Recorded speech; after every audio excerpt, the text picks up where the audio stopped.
Hi, welcome back to our channel. For today's video is how to reverse image search on Google Android. You can search with an image on Google.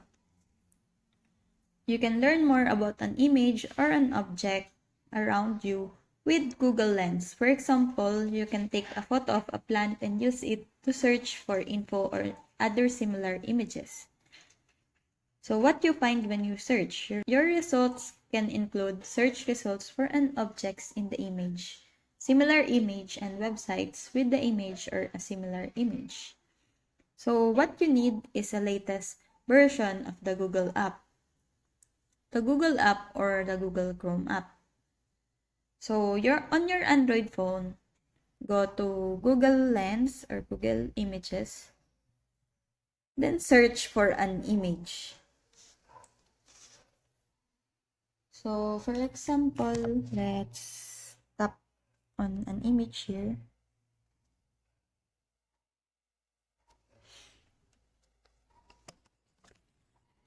So, it will have the same visual matches.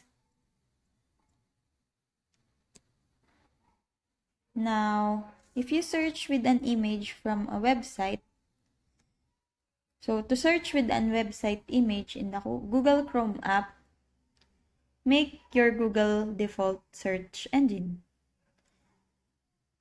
So, let's go to Google Chrome. Now, tap the camera on the right corner.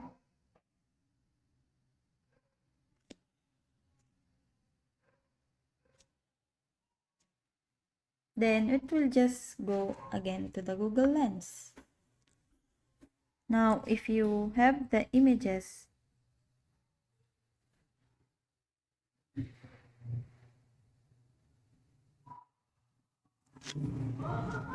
then upload, it will show you what from the web that it looks like.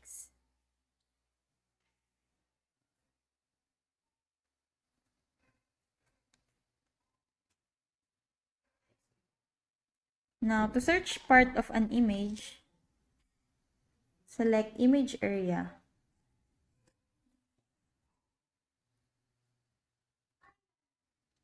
And it's looking for the results.